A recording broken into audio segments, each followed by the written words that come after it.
अस्सलाम वालेकुम नाजरीन, आप देख रहे हैं प्रोग्राम रियासत और आवाम और मैं हूं मारिया जदू। नाजरीन, सिंध में बल्दियाती इंतखाबात के बाद अब पंजाब में जो बल्दियाती इंतखाबात होने जा रहे हैं वो अहमियत इख्तियार कर चुके हैं। पंजाब में 20 नशिस्तों पर ज़िमनी इंतखाबात बहुत अहमियत इख्तियार करने जा रहे हैं और चूंकि अभी इंतखाबात हुए नहीं हैं और अभी से तहरीक इंसाफ ने धांधली के इल्ज़ामात लगाना शुरू कर दिए हैं और इसमें इस किस्म की कुछ खबरें भी पाकिस्तान तहरीक इंसाफ सामने आ रही है कि शायद पाकिस्तान तहरीक इंसाफ को डर है कि वो इन इंतखाबात में हार जाएगी, इसीलिए इस किस्म के इल्ज़ामात लगाए जा रहे हैं। और एक तरफ जहां पर ये इल्ज़ामात की बरसात चल रही है, वहीं पर मखसूस नशिस्तों के हवाले से एक अच्छी खबर सामने आई है पाकिस्तान तहरीक इंसाफ के लिए। लाहौर हाई कोर्ट की इलेक्शन कमीशन को पंजाब असम्बली की मखसूस नशिस्तों पर नोटिफिकेशन जारी करने की हिदायत सामने आई है और इसी पर नून लीग को भी बड़ा धचका लग सकता है और नून लीग ने जो है वो लाहौर हाई कोर्ट का मखसूस नशिस्तों पर जो हुक्म सामने आया उसको चैलेंज करने का भी फैसला किया है। इससे बात करेंगे और इसी के साथ साथ प्रोग्राम के दूसरे हिस्से में नाज़रीन बात करने जा रहे हैं जो सिंध के बल्दियाती इंतखाबात हुए हैं उसमें धांधली के इल्जामात सामने आ चुके हैं और एमक्यूएम धांधली के इल्जामात लगा रही है और वो ये कह रहे हैं कि हम इलेक्शन कमीशन का दरवाजा भी खटखटाएंगे। और उसके साथ साथ वसीम अख्तर साहब ये कह रहे हैं कि बस बहुत हो चुका है, अब हालात की जिम्मेदारी हम पर नहीं होगी।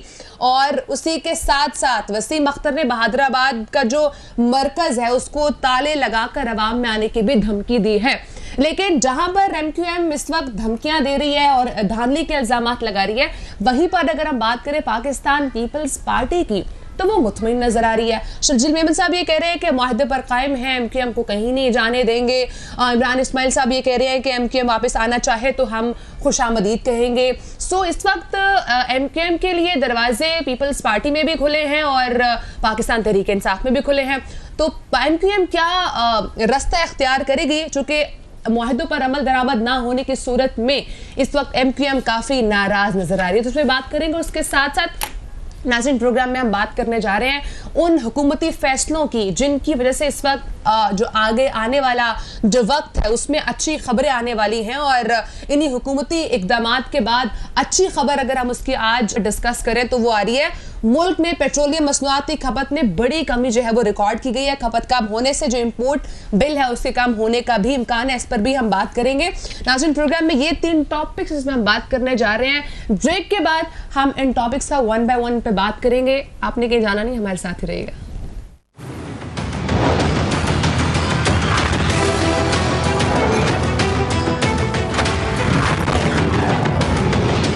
बैंक की वेबसाइट विजिट करें और किसी भी इस्लामिक बैंक में रोशन डिजिटल अकाउंट खोलकर कामयाबी के सफर में शामिल हो जाएं।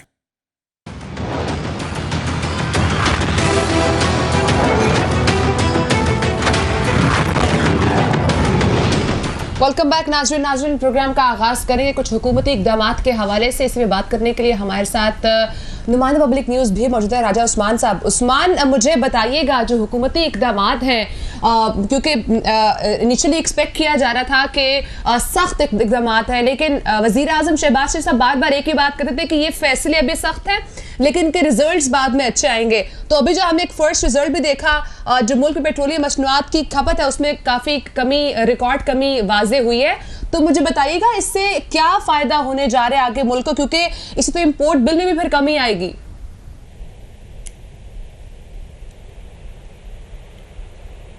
उस्मान, आपको मेरी आवाज़ आ रही है?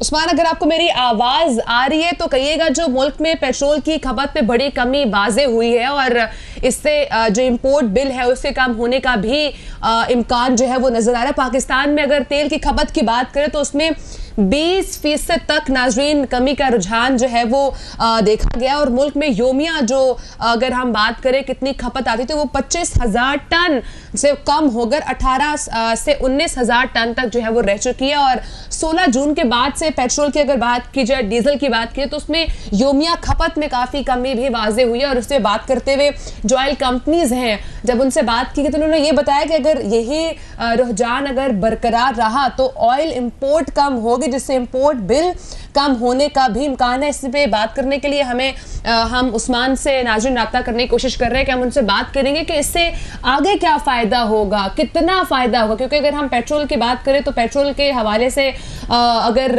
एक तो आवाम भी परेशान है क्योंकि पेट्रोल की प्राइसेस बहुत ज़्यादा हाई होती जा रही है, उसके साथ साथ अगर कौमी ख़जाने की बात की जाए तो उसके ऊपर भी काफ़ी इसका बोझ जो है वो हमें नज़र आता है। और जिस तरह से पेट्रोल की प्राइस में इजाफा किया जा रहा है, आवाम भी उससे काफ़ी परेशान है। और अगर हुकूमत की बात करें तो हुकूमत भी काफ़ी ये मुश्किल फैसले कर रही है। और इससे बात करने के लिए नाज़रीन हमारे साथ मौजूद है राजा उस्मान साहब। उस्मान, मुझे कहिएगा कि आप जिस तरह से भी खबरें अच्छी अच्छी सामने आ रही हैं, मुल्क में पेट्रोल की खपत में कमी सामने आ रही है, तो इससे जब इंपोर्ट बिल में कमी वाज़े होगी तो अवाम को कैसे फायदा होगा, कौमी खजाने को कैसे फायदा होगा?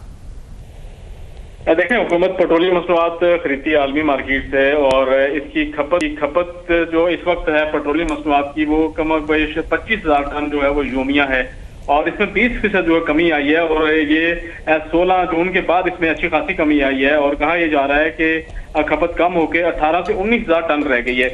इसकी सबसे बड़ी वजह तो ये है कि अवाम की कुव्वत खरीद जवाब दे गई है।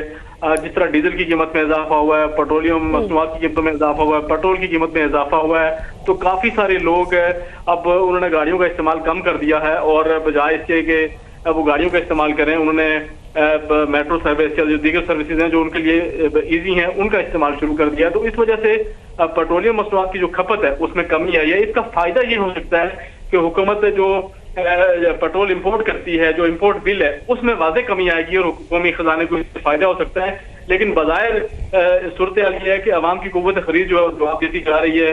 पेट्रोलियम मसनूआत की कीमतों में इजाफे के बायस अब अवाम में इतनी सख्त नहीं रही है कि वो इतना महंगा पेट्रोल खरीदें और इतना महंगा जो डीजल वो खरीदें। असल वजह ये बताई जाए यही है, और हुकूमत को कौमी खजाने को ये फायदा होगा कि इम्पोर्ट बिल कम होगा और उससे अल्टीमेटली अवाम को भी फायदा होने का चांस है। लेकिन इससे अगर कहा जाए कि जिस तरह कहा यह जा रहा है कि अभी पेट्रोलियम मसनूआत की कीमतों में मजीद इजाफा होगा, तो अगर पेट्रोलियम मसनूआत की कीमतों में मजीद इजाफा होता है तो जो पेट्रोल की खपत है उसमें मजीद कमी आएगी। बिल्कुल लोग इसको पेट्रोल और डीजल कम यूज करेंगे अपनी गाड़ियां। जिस तरह पहले सस्ता पेट्रोल था, डीजल सस्ता था, हर बंदा जो गाड़ी यूज करता था, तो अब उसमें कमी आएगी। लोग आहिस्ता आहिस्ता जो है वो जो गैर जरूरी सफर होगा उससे इज्तनाब करेंगे, तो पेट्रोल की बचत भी होगी और हुकूमत को जो पेट्रोलियम मसनूआत हैं, जो पेट्रोल है, खाम तेल है, वो कम इंपोर्ट करना पड़ेगा। जी उस्मान, कहिएगा, क्योंकि बहुत सारे ऐसे फैसले होते हैं जो वक्ती तौर पर आपको काफ़ी मुश्किल लग रहे होते हैं, काफ़ी सख्त लग रहे होते हैं और अवाम भी काफ़ी उनसे परेशान होती है, लेकिन इन फ्यूचर उनका काफ़ी अगर रिजल्ट्स की बात करें तो काफ़ी बेहतर रिजल्ट होते हैं। और कहीं ना कहीं जब इम्पोर्ट बिल में कमी आएगी तो उसी से हम ये भी देखेंगे कि जब पेट्रोल की प्राइसेस कम होंगी तो अल्टीमेटली फ़ायदा कहीं ना कहीं जाके अवाम को ही हो रहा होगा। अगर बोझ कौमी खजाने के ऊपर कम होगा तो कहिएगा, जो ऑयल कंपनीज हैं उनका क्या इस पर रद्द-ए-अमल था? बिल्कुल, ऑयल कंपनी का यही कहना है। जिस तरह सबसे बड़ी ऑयल कंपनी है पाकिस्तान स्टेट ऑयल है, और इसके बाद अटक पेट्रोलियम है, और दूसरी जो पेट्रोलियम बाकरी है, जो मेन पेट्रोलियम कंपनीज हैं, जो ऑयल मार्केटिंग कंपनीज हैं, उनका यही कहना है कि इसका फायदा बिल्कुल कौमी खजाने को तो हो सकता है, लेकिन जिस तरह अगर पेट्रोलियम मसनूआत की कीमतों में मजीद इजाफा किया जाता है तो दूसरी तरफ महंगाई की जो एक लहर है वो बिल्कुल आएगी। क्योंकि जिस तरह तरसील होती है, जो खाने पीने की मुल्क भर में जो अशिया जिन गाड़ियों से जिनकी तरसील की जाती है तो उनमें महंगाई होती है, और ये पेट्रोलियम मसनूआत इंटरलिंक है। अब इससे जो बिजली के कारखाने चल रहे हैं, बिजली महंगी होगी, और बिजली महंगी होती है तो हेलो जी उस्मान, आपकी आवाज आ रही है। जी बिल्कुल, मैं यही कह रहा था कि जिस तरह ये बिजली महंगी हो रही है, फर्नेस ऑयल से बिजली पैदा की जाती है, LNG से बिजली पैदा की जाती है, तो आलमी मार्केट से पाकिस्तान फर्नेस ऑयल खरीदता है। और जिस तरह पेट्रोलियम मसनूआत की कीमतों में मजीद इजाफे का इम्कान है, 30 तारीख के बाद 30 जून के बाद ये कहा जा रहा है कि पेट्रोल की कीमत में 10 से 15 रुपए मजीद इजाफा होगा। इस तरह डीजल की कीमत में 20 रुपए इजाफा मुतवक्को है। तो पेट्रोलियम मसनूआत की कीमतों में एक तरफ जहां इसकी खपत में कमी आएगी, वहां से जहां कौमी खजाने को फायदा होगा, हुकूमत पेट्रोल कम इंपोर्ट करेगी। दूसरी जानब आएगी एक लहर है, उसमें मजीद इजाफा होगा। लोग जो है वो जो अशिया है, मुख्तलिफ खाने पीने की अशिया, जो दीगर अशिया हैं, उनकी कीमतों में इजाफा होगा। जो बिजली के कारखाने जिससे बिजली पैदा की जाती है उसमें इजाफा होगा। तो ये अवाम के लिए एक तरफ जहां हुकूमत फायदा भी पहुंच सकता है, और दूसरी तरफ ये है कि एक महंगाई की एक ऐसी लहर आएगी जो पहले ही नाकाबिले बर्दाश्त है। अवाम की कुव्वत खरीद जवाब देती जा रही है, तो अब ठीक ये है। सूरत-ए-हाल होगी कि ठीक है महंगाई उस्मान, आएगी। बहुत शुक्रिया, आपने प्रोग्राम को टाइम। चूंकि अभी जब पेट्रोल की जो खपत है उसमें जब कमी आएगी तो और भी बहुत सारी चीज़ें ऐसी होंगी जिनका इस पर इम्पैक्ट भी आएगा, और ये कहीं ना कहीं लॉन्ग टर्म अगर हम गेन की बात करें तो वो इसमें नजर आ रहा है। नाज़रीन, ब्रेक का टाइम है, ब्रेक के बाद हम बात करेंगे ज़िमनी इंतखाबात के हवाले से, साथ ही रहिए।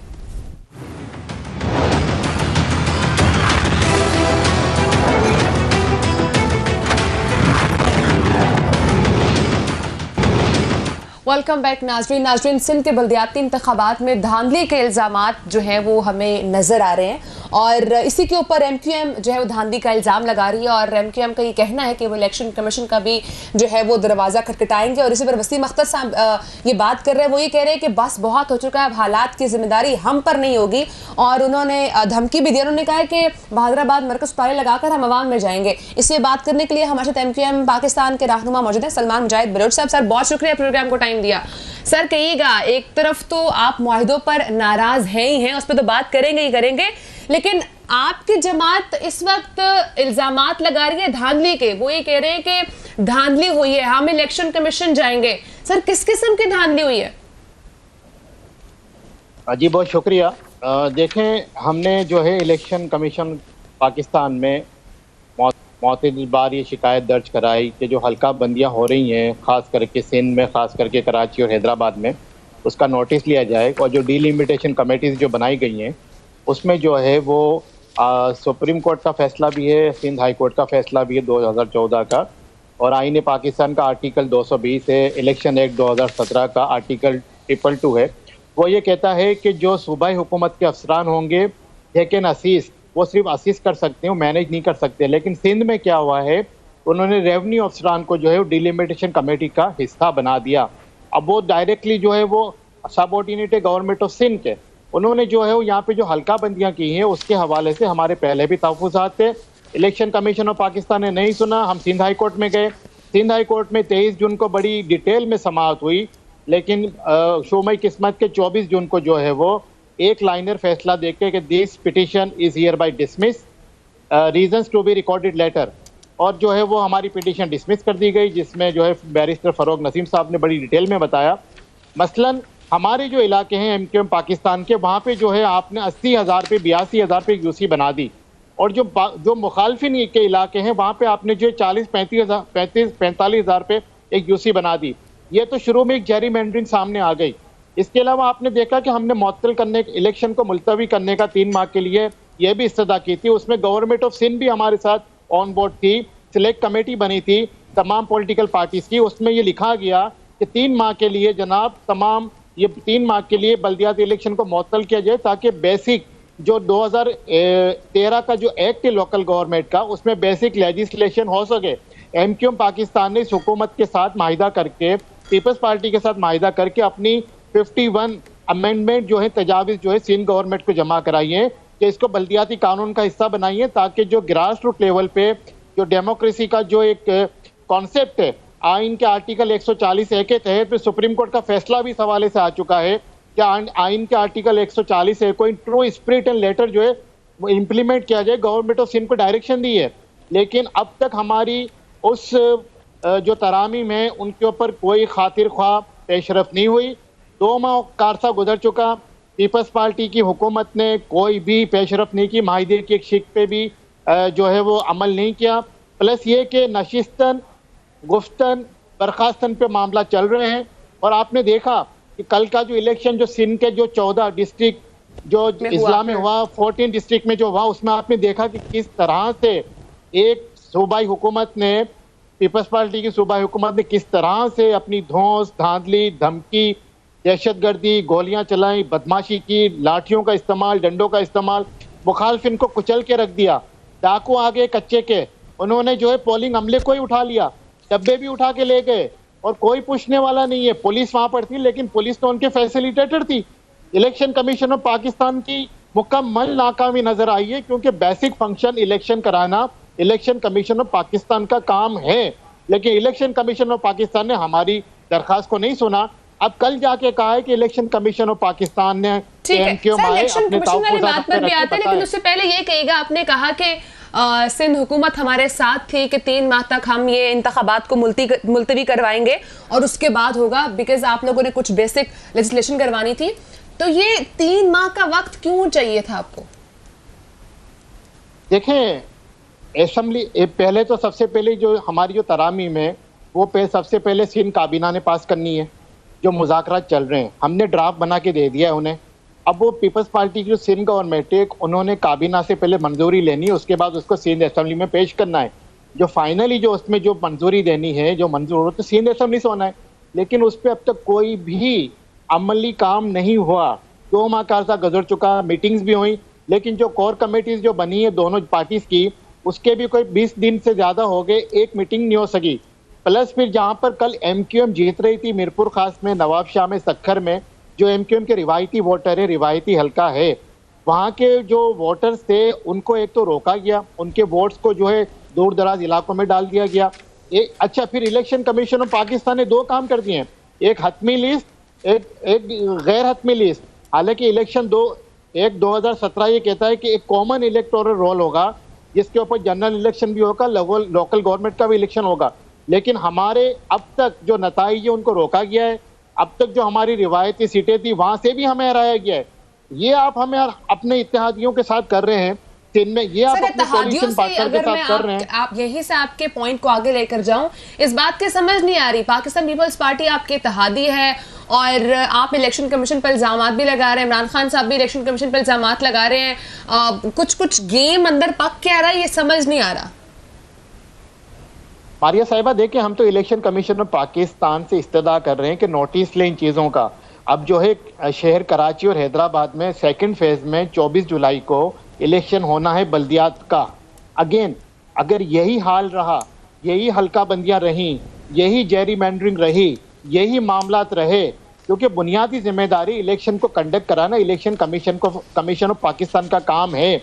अगर वो सूबाई हुकूमत को पाबंद नहीं करते, अगर वो दीगर स्टेक होल्डर्स को पाबंद नहीं करते, तो फिर कराची में भी इसी तरह से खूनी इलेक्शन होगा, हैदराबाद में भी खूनी इलेक्शन होगा। और अगर MQM के मैंडेट पे शब खून मारने की कोशिश की गई, जिस तरह से 2018 में हमें 24 सीटों से 6 सीटों पे ले आए, हमने बर्दाश्त कर लिया।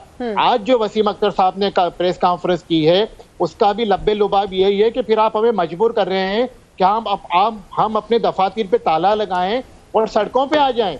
हम ये नहीं चाहते। हमें कराची का अमन सबसे ज़्यादा अजीज़ है। MQM ने कुर्बानियाँ दी हैं यहाँ के अमन के लिए, लेकिन इस तरह से अगर ये तमाम इदारों की मौजूदगी में उनकी आंखों के नीचे ये तमाम काम होते रहे और MQM को दबाने की कोशिश की जाती रही, फिर हम क्या करेंगे? आपकी बात को सलमान साहब मैं कंक्लूड करूं तो आपके जितने भी पाकिस्तान पीपल्स पार्टी से मुआहदे हुए थे उनकी पासदारी नहीं की जा रही है। जी बिल्कुल Maria, as of now the situation is rightly you have describe. और हमने वजीर आजम पाकिस्तान से भी हमारी लीडरशिप ने ये पीपल्स पार्टी की शिकायत कर दी है कि वो आप गारंटर थे, फजलुर रहमान गारंटर थे, आप उस पर अमल कराएं। बिलावल साहब, जरदारी साहब की नीयत ठीक है, वो चाहते हैं कि जिसका जो मैंडेट है उसको उसका हक मिले, लेकिन जो सिंध की जो लीडरशिप है, यहाँ पे जो इनके हॉक्स बैठे हुए, वो नहीं चाहते कि MQM को उनका ड्यू शेयर मिले।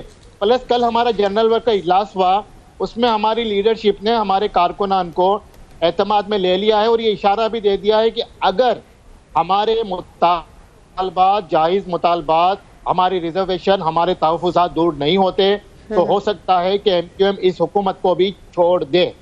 अगर इस हुकूमत को छोड़ दिया मतलब वफाक में मुश्किलात पैदा हो सकती हैं। जी बिल्कुल, अगर हमें बंद गली में धकेल दिया जाएगा, आगे हमारी दीवार होगी।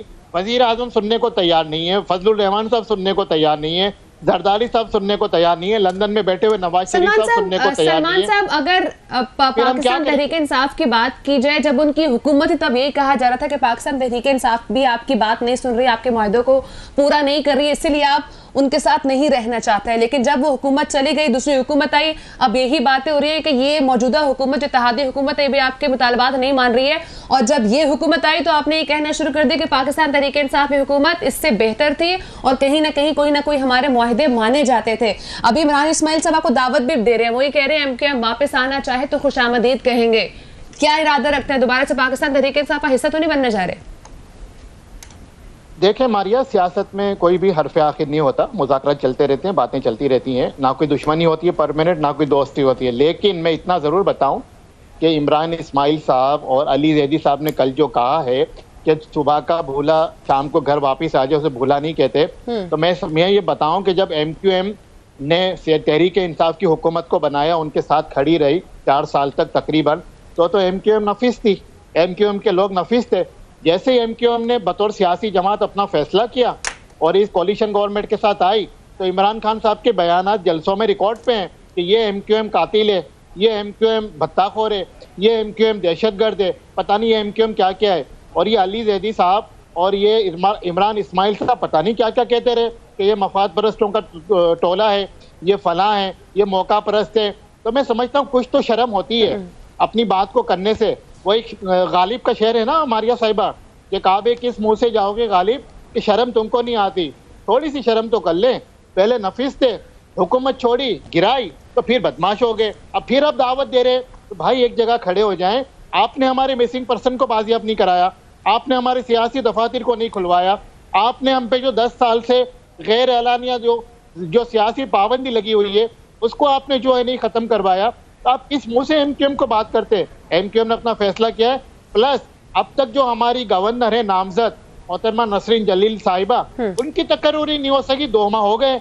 क्या वजूहात है, क्या रुकावट है, क्या मुश्किलात है? आपको क्या लगता है सलमान साहब, क्या वजूहात हो सकती हैं?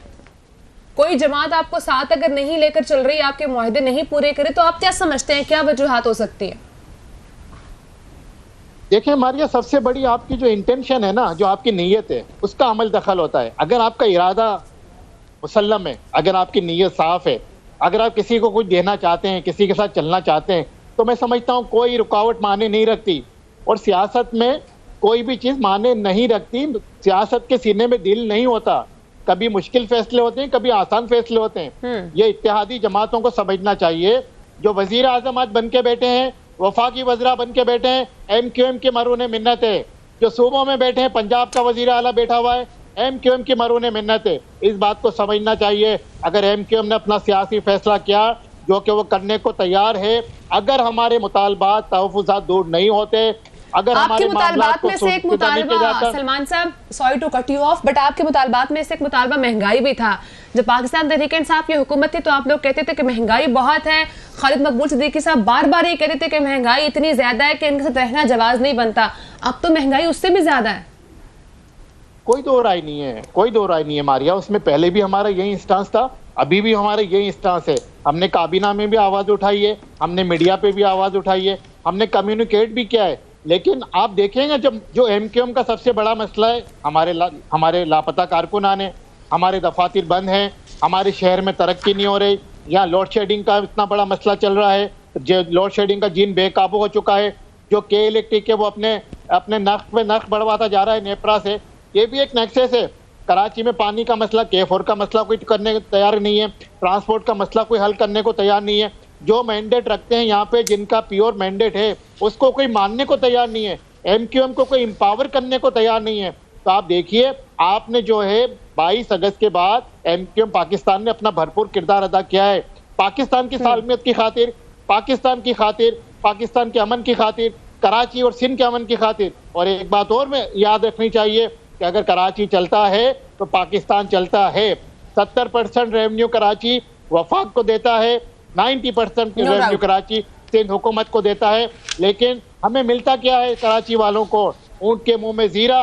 प्रॉब्लम हमारे मैंडेट को हमारे नहीं तस्लीम किया जाता। सलमान साहब, सईद गनी साहब भी दावा कर रहे हैं कि अगला कराची का मेयर जो है वो उन्हीं की जमात में से होगा, और वो ये भी कह रहे हैं कि कराची बहुत सारे बेशुमार काम हो रहे हैं और बहुत से तरक्याती प्रोजेक्ट्स भी शुरू हो रहे हैं। अगर ये काम ना होते तो हम कहां से इलेक्शन में जीतते? देखिए मारिया साहिबा, ये तो जब माहिदा हुआ है ना, माहिदे में जरदारी साहब से जब मुज़ाकरात हुए हैं, बिलावल साहब से मुज़ाकरात हुए हैं, तो उन दोनों की ये वर्डिंग है कि जिसका जो मैंडेट है, जहां पर जो मैंडेट है उसका एहतराम किया जाना चाहिए।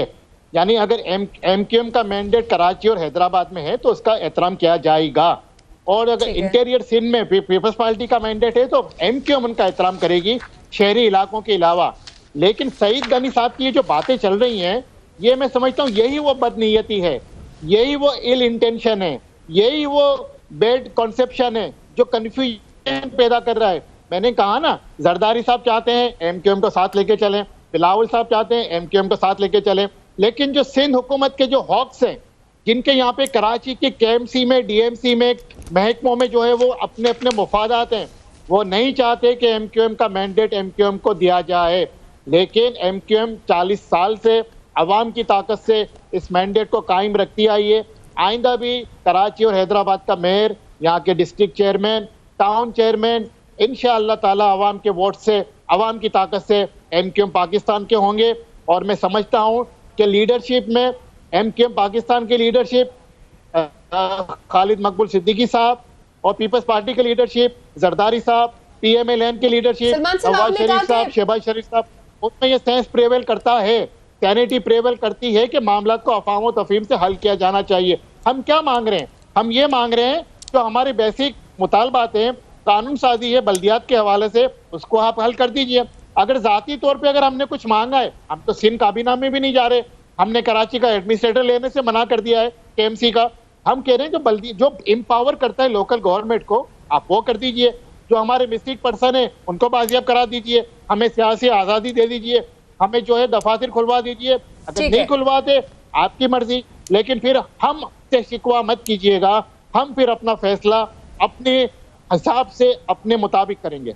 सलमान साहब, आपने कहा कि जरदारी साहब चाहते हैं कि उनका इत्तेहाद आपके साथ रहे, मुआहदे भी कहीं ना कहीं पूरे हों, इवन बिलावल भुट्टो साहब भी चाहते हैं। जब जमात के हेड्स ये चाह रहे हैं तो फिर आप जो इल्ज़ाम लगा रहे हैं कि सिंध हुकूमत के कुछ हॉक्स हैं वो नहीं मानते हैं, तो आपने क्या अपना ये मैसेज कभी जरदारी साहब तक, बिलावल भुट्टो साहब तक पहुंचाया? कल भी वसीम अख्तर साहब ने प्रेस कॉन्फ्रेंस की है, तो डायरेक्टली बात उनको क्यों नहीं करते हैं आप लोग?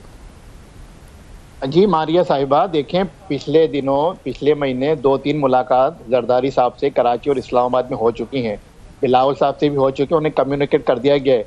और मैं ये भी बताऊं कि जरदारी साहब ने सीएम को और जो वज़रा हैं, ख़ास करके वज़रा पीपल्स पार्टी के जो मैटर करते हैं यहाँ पे, उनको शटअप कॉल भी दी है और उनको ये भी कहा है कि जब मैंने ज़बान दी है, कमिटमेंट दी है, अंडरस्टैंडिंग दी है एमक्यूएम को, तो हर हाल में इस पर अमल करना है। तो सलमान साहब ये समझते हैं कि जरदारी साहब जो भी कोई हुक्म या कोई फैसला देते हैं, बिलावल भुट्टो साहब तो नीचे मौजूद मिनिस्टर जो है वो नहीं मानते?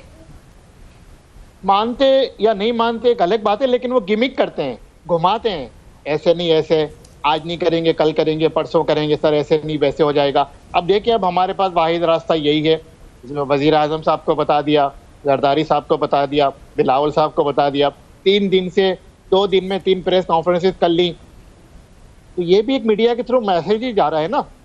अगर कल ये कहा गया, जैसे आपका सवाल था कि बराह रास्त नहीं बता दिया, हम तो तमाम हुज्जतें पूरी कर रहे हैं, लेकिन फिर मैं बताऊं मारिया, ये एमक्यूएम के साथ वोट जो है वो बड़ी ताकत रखते हैं मौजूदा निज़ाम हुकूमत में, तो अरबाब इख्तियार को और इख्तियार को होश के नाखून लेने चाहिए। अगर आपने इस हुकूमत से निजात के लिए अलल फजर में जाके पार्लियामेंट लॉजिस में एमक्यूएम की लीडरशिप के साथ माहिदा किया, इज्जत दी, हमने आपको इज्जत दी, फिर प्रेस कॉन्फ्रेंस हुई, तो आप जो अपने माहिदे हैं, जो आपके ऐदो पैमा हैं, जो ज़बान है, देखिए जरदारी साहब एक बलोच आदमी है, बलोच आदमी अपनी ज़बान के लिए मर जाता है, कट जाता है। मैं भी एक बलोच हूँ, कबायली रिवायत होती हैं, लेकिन ये मैं समझता हूँ कि क्यों नहीं ये बातें पूरी हो रही, तो ये बातें पूरी होनी चाहिए। सलमान साहब, अब आपने जिस तरह से बात की कि पाकिस्तान पीपल्स पार्टी और आपके दरमियान एक मुआहदा तय हुआ था कि जिस जगह पे जिस पार्टी का मैंडेट है उसके रिस्पेक्ट की जाएगी, आप समझते हैं कराची हैदराबाद में आप खासकर कराची की मैं बात करूँ तो अपना जो खोया हुआ मैंडेट है उसको मेंटेन कर पाएंगे और वापस से उसको एम्पावर कर सकेंगे? देखिए मारिया, सबसे ज़्यादा डर क्या लगा हुआ है पीपल्स पार्टी को सिंध में?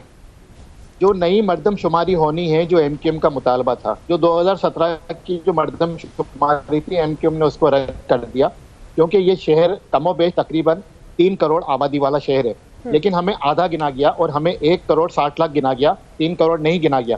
जबकि उस वक्त पीपल्स पार्टी के सेनेटर हैं ताज हैदर साहब, उन्होंने अपनी स्टैंडिंग कमेटी में नादरा से रिपोर्ट मांगी थी कि कराची के कितने आपके पास रजिस्टर्ड शनाख्ती कार्ड हैं। नादरा ने ये रिपोर्ट दी थी कि हमारे पास 2.5 crore citizen of Karachi register हैं जिनको हमने एनआईसी इशू किए हैं, लेकिन मर्दमशुमारी में उन 2.5 करोड़ को 1 करोड़ 60 लाख कर दिया गया। अभी जो मर्दमशुमारी है वो हमने अप्रूव करा ली है काबीना से, ईसीसी से उसकी मंजूरी हो गई है, उसका बजट रख दिया गया है, उसकी जो इब्तदा है वो जुलाई में होने वाली है। जुलाई में उसकी इब्तिदा हो जाएगी, दिसंबर में वो अपने पाया इख्तिताम तो पहुंच जाएगी। और उसके बाद देखें नई मर्दमशुमारी हो जाएगी, जब हमें सही गिन लिया जाएगा कराची वालों को, हैदराबाद वालों को, सिंध के शहरी इलाकों को, तो लाजमी बात है उस आबादी के तनासुब से कौमी असम्बली के हल्के भी बनेंगे, सूबाई असम्बली के हल्के भी बनेंगे, NFC अवार्ड की जो है वो तादाद है, फाइनेंशियल अवार्ड की वो भी बढ़ेगी, पैसा भी आएगा सूबे को। तो डर इस बात का है कि अगर नई मर्दमशुमारी हो जाती है और उसके ऊपर नई सीटें हो जाएंगी, नई डिलिमिटेशन हो जाएगी, तो MQM को जो सीटें मिलेंगी तो MQM तो कल अपना वजीर आला ले आएगी सिंध में, जो कि वो नहीं देते। ये भी एक अजीब बात है कि वजीर आला होगा सिंध का, सिंधी होगा, शाह होगा। भाई क्यों होगा? जिसको मैंडेट मिलेगा उसका वजीर आला होगा। सलमान साहब, फारूक सत्तार साहब ने जब प्रेस कॉन्फ्रेंस की तो उन्होंने ये भी कहा कि अब वक्त आ चुका है कि जितने भी जो MQM को छोड़कर गए वो सब वापस से मुत्तहिद हो जाएं और एक जगह इकट्ठे हो जाएं। What's your take on it? देखें, हमारे यहाँ MQM पाकिस्तान तो अपनी जगह मौजूद है। MQM पाकिस्तान के लीडरशिप जिन हालात में, जिन कठिन हालात में हमारे खालिद मकबूल सिद्दीकी भाई हैं, कंवर नवीद भाई हैं, आमिर खान भाई हैं, वसीम अख्तर भाई हैं, फैसल भाई हैं, इजहार भाई हैं, और भी हमारी राब्ता कमेटी कराएंगे, जिस कठिन हालात में वो MQM पाकिस्तान को लेके चल रहे हैं वो वही जानते हैं। पैसे हमारे पास है नहीं, फंड हमें मिलता नहीं है, चंदा आपको देता नहीं है, ज़कात फित्र हम कर नहीं सकते। अब वो कैसे मैनेज करते हैं फाइनेंशियली वो जानते हैं, वो चलाते हैं, वो अपनी जेब से देके चलाते हैं। तो मैं समझता हूँ कि MQM पाकिस्तान से कोई नहीं गया, MQM पाकिस्तान अपनी जगह मौजूद है। हम सब MQM पाकिस्तान का हिस्सा हैं और फारूक सत्तार भाई को भी हम सब उनकी रिस्पेक्ट करते हैं, हमारे बड़े हैं। उनको भी चाहिए कि अब अपनी अना को, अपनी जीत को छोड़ के MQM पाकिस्तान में आ जाएं, MQM पाकिस्तान के लिए काम करें, इस कौम के लिए काम करें, इस शहर के लिए काम करें, ताकि कौम भी भंवर से निकले, पार्टी भी जो है मुश्किल हालात से निकले और हम सब अपना हिस्सा कम जस्सा डालें इसके अंदर, ताकि पार्टी को दोबारा से वो उरूज मिले, ताकि हमारी कौम को दोबारा से वो उरूज मिले, ताकि ये शहर दोबारा से उरूज बिलाद बने। बहुत शुक्रिया MQM के रहनुमा सलमान मुजाहिद बलोच साहब नाज़रीन हमारे साथ मौजूद थे। शुक्रिया, उन्होंने अपना प्रोग्राम को टाइम दिया। नाज़रीन, जो सलमान साहब बात करते उससे यही अगर मैं कंक्लूड करूं उसको, तो वो यही कह रहे हैं कि जितने मुआहिदे उनके पाकिस्तान पीपल्स पार्टी के साथ हुए थे, अगर मेन लीडरशिप की बात की जाए वो तो उन तमाम मुआहिदों के ऊपर कायम है, लेकिन जो नीचे कुछ मिनिस्टर्स हैं वो कहीं ना कहीं किसी ना किसी किस्म के जो है वो टाल मटोल जो है उनकी तरफ जारी है। और इसी के साथ साथ वो ये भी कह रहे थे कि जो फारूक सत्तार साहब हैं वो अब तमाम मामलात को जो है वो साइड पे करके MQM का दोबारा से हिस्सा भी बने। और उन्होंने कहीं ना कहीं ये अलर्ट भी दिया है और उन्होंने ये धमकी भी दी है कि अगर MQM के मुतालबात और मुआहदों पर अमल ना किया गया, वो ना माने गए, तो वो इस इत्तेहादी हुकूमत का हिस्सा नहीं रहेंगे। ये भी एक बहुत बड़ी जो है वो ब्रेकिंग है। अगर वो हिस्सा नहीं बनेंगे तो जो विफाक में हुकूमत मौजूद है उसके भी जाने का खतरा हो सकता है। तो अभी जो MQM के मुतालबात हैं, मुआहदे हैं, उनका कहीं ना कहीं पूरा होना ज़रूरी भी है अगर ये जो मौजूदा हुकूमत है वो रहना चाहती है। तो नाज़रीन, ब्रेक का टाइम है, ब्रेक के बाद हम बात करने जा रहे हैं जो बल्दियाती इंतखाबात हो चुके हैं उनके हवाले से, जो पंजाब में होने जा रहा है उस पर बात करेंगे। लेकिन नाज़रीन, टाइम खत्म हो चुका है, इंशाल्लाह इसको हम अपने कल के प्रोग्राम में डिस्कस करेंगे। अपना बहुत सारा ख्याल रखिएगा। अल्लाह हाफ़िज़।